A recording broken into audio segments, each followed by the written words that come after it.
Hello, Iona College. Welcome back to the Sports Vault. We're moving along, and right now we're at our college football weekend overview. It's a fantastic weekend for college football. I've got a full slate of games to tell you about here, so let's get right into it. Tonight you have Washington versus UCLA. Nice West Coast matchup. Brett Hundley of UCLA is an exciting quarterback to watch. Should be an interesting game. But this Saturday, it just doesn't stop. At first, you got Ohio State and Illinois. Really curious to see how the Buckeyes are going to perform. They have a lot to play for right now. They're right in the thick of it, and I just want to see how they're going to look coming off their bye last week. Illinois is okay, but Ohio State should win this game pretty easily. But curious to see how they look. After that, you have Syracuse and Florida State.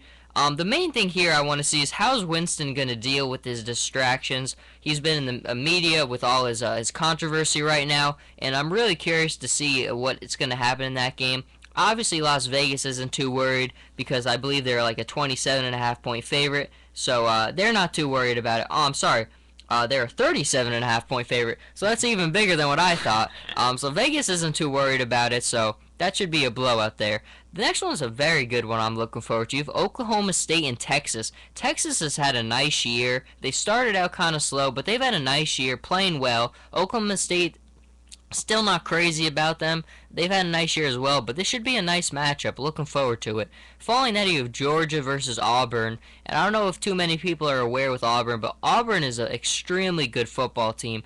Gus Malzahn has done a fantastic job there. They're a very, very good football team. And Georgia's a good team too. Mark Richt and Aaron Murray, they're a good team. They've just had so many injuries this year. I think that's been a part of their disappointing season. But this should be a classic SEC matchup. Really looking forward to it. After that, you have Utah versus Oregon. And Oregon, the main thing is, man, how are they going to bounce back after that loss to Stanford? Really curious to see how they bounce back. And don't sleep on Utah because Utah handed Stanford their only loss of the year so far. So I would not sleep on Utah. I'm just really curious to see how Oregon's going to bounce back. They still have a lot to play for. They still have had a great season, so we'll see what's going to happen in that one. Following that, you have my Florida Gators against South Carolina. And Florida, they've lost 4 in a row. A lot of talk about Muschamp getting fired. We'll get to that later. But I don't think they will win this game. They're changing quarterbacks, so that should be interesting to see. But South Carolina is a good team. They're at home. They'll win this game, but I just want to see how Florida's going to play with a new quarterback. Following that, you have an interesting one. Texas Tech and Baylor. Baylor has not lost a game. Their offense is fantastic. In Texas Tech, they've really slipped up. They won their first 7, lost their last 3. This is Baylor's meat of their schedule. They've got a really tough schedule here. So I'm interested to see if Texas Tech can get back on track and if Baylor can keep on making the push for their BCS hopes. Following that, you have Alabama, Mississippi State. Alabama's going to win the game. But just curious to see how they're going to play after a very emotional win last week against LSU. They were very emotional after that game, so we'll see how they bounce back, but they will win that game. And after that, the last one, you have Stanford versus USC.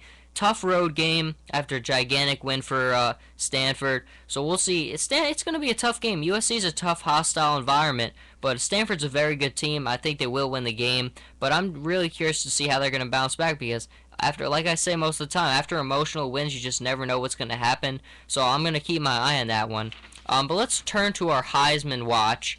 Me and Rob will tell you who we think is the front runner right now. We'll kick it off with Johnny Manziel of Texas A&M, the Heisman Trophy winner last year. So far this year, he's got a 73.0 completion percentage. He's thrown for 3,313 yards, 31 touchdowns, 11 interceptions. He's led Texas A&M to an 8-2 record. The only losses coming to Alabama and Auburn, and yes, the 2 losses are a concern, but they're 2 losses to excellent programs. Auburn's had an excellent year. Alabama's obviously one of the key teams in the nation, so I don't hold those 2 against him. He played very well in those games. He's not the reason they lost the games, and so I don't think that should be held against him. The next one you have is Oregon quarterback Marcus Mariota. He's completed 63.3% of his passes. He's thrown for 2,531 yards, 22 touchdowns, no interceptions is key right there. He's led them to an 8-1 record, with the only loss coming to a very good Stanford team.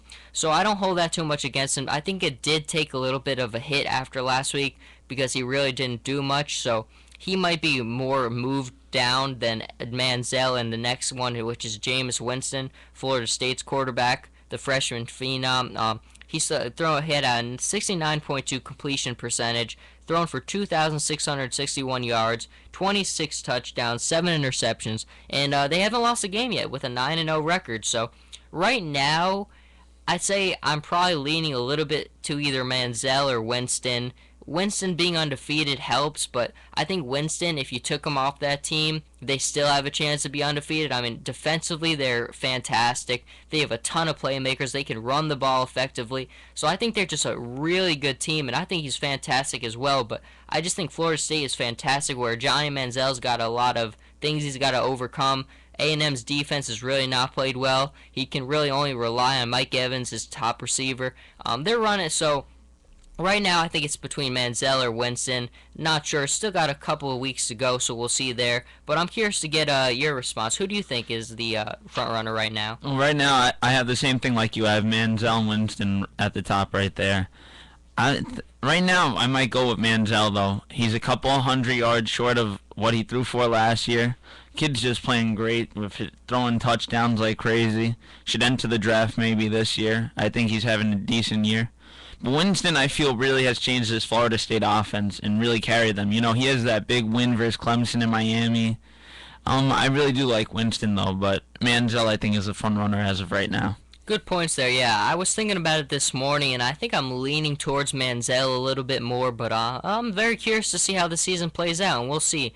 The last thing we have for our college football segment is Will Muschamp's job in trouble, the head coach of the Florida Gators? They've had a very disappointing year, and look, I don't think he's the long-term guy at Florida, but I think this year isn't entirely his fault. He's lost 5 starters to injury before the midpoint of its season. His main quarterback Jeff Driscoll, his defensive tackle Dominique Easley, the key piece of that defense. He's going to be one of the top 4 picks in the NFL draft next year. And his running back, Matt Jones. Those are 3 of the biggest pieces of the team. You've your 2 most important offensive weapons, your most important defensive weapon. He's lost at least 22 players who've missed snaps due to injuries, 15 offensive and defensive starters from that group. So that's a lot to overcome right there. And I'm not in the business of making excuses, but I think Muschamp has a good excuse here. I could see him getting fired because the fans down in Florida are not very patient, but I just don't think it's fair to fire him off what's happened this year. I mean, a guy who's lost all these key pieces, I just think that it wouldn't be right now. But we'll see what's going to happen there. This week is a big week. I don't think they'll beat South Carolina, but it'll be interesting to see how they look with a different quarterback at the helm. Rob, what are your thoughts on it? I don't think he should be fired, Joe, especially with the loss of the starters. But this is Florida's worst season since 1979 when they went 0-10-1. This is going to be one of the first times they're missing a bowl game too, Joe. And that's what the Florida fans are complaining about. You know, that usually always in bowl games. But I think you got to give this coach a chance. He lost his starters, and that's what kills teams in football. You can't lose your starters. When you lose players, that's what kills you, really affects your team. So I really don't think he should be fired.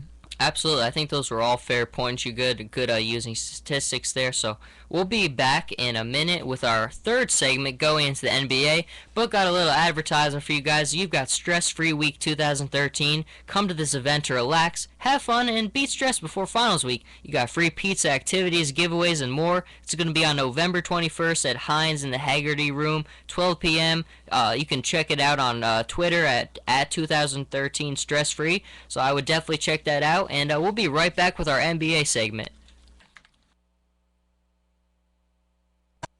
Watson right, Johnson left, Elway in the end zone and throwing it is complete. Winder dives out to the 7-yard line. And Johnson in motion, reverses the motion.